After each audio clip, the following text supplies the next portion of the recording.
Hi, my name is Goodluck.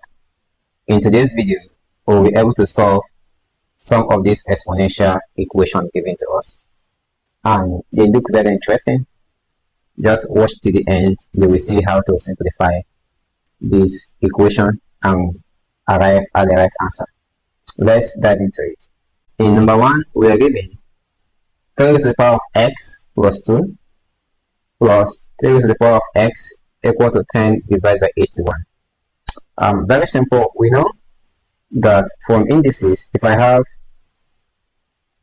3 raised to the power of 2 plus 1, this is equal to 3 raised to the power of 2 times 3, because when the bases are the same, we add up their power if it is true. So we're going to apply this in our equation. So we have that 3 raised to the power of x times 3 raised to the power of 2 plus 3 raised to the power of x equal to 10 divided by 81. So from the left hand side, we can be able to factor out 3 raised to the power of x. So factoring out 3 raised to the power of x, we arrive at 3 raised to the power of x, open bracket, 3 squared plus 1, close the bracket, equal to 10 divided by 81. We know that 3 squared is equal to 9 plus 1, which is equal to 10. So simplifying the bracket, we arrive at 3 raised to the power of x, open bracket, 10, close bracket, equal to 10 divided by 81. So from here, we divide both sides of the equation by 10. So we have that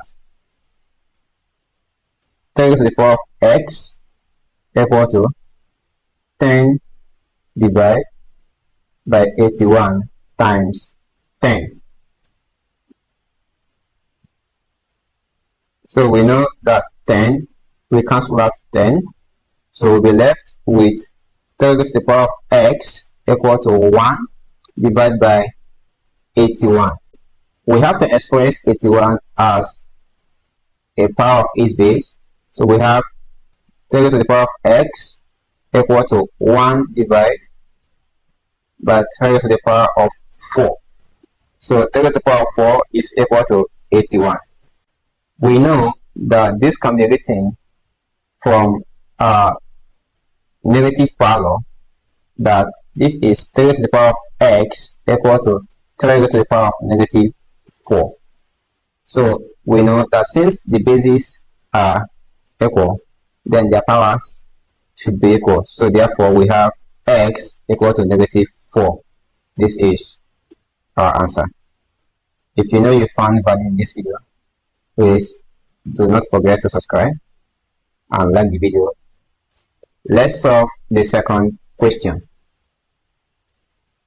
The number 2 question is given to us. In fact, it's very simple looking at it. Now, the first thing we do is we express the right hand side as a power of its base. So we express 25 and express 9 as the power of their base. So we have here that 3 divided by 5 all to the power of x plus 1 equal to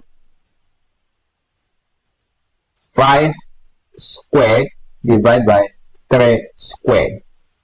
And I know that this can be written as 3 divided by 5 all to the power of x plus 1 equal to 5 divided by 3 all squared. Now from here, I can be able to take the reciprocal of the right hand side.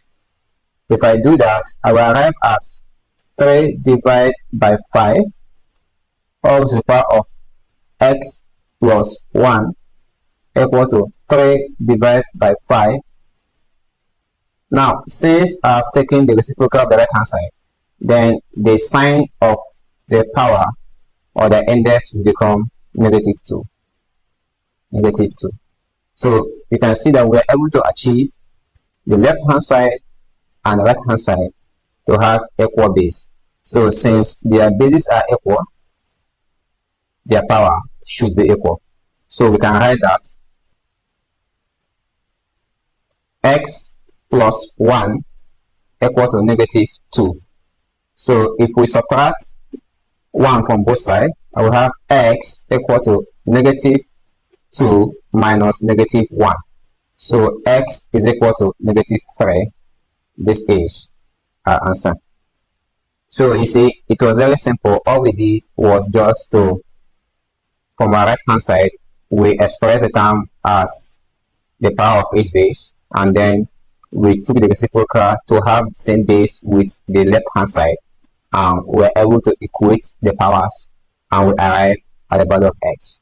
So if you found value in this video, please do not forget to subscribe, like this video so that YouTube can push it to audience that needs this solution, and also drop a comment if you have any question on any step with two you don't understand. I will be willing to answer you. Thank you so much, and see you in the next video.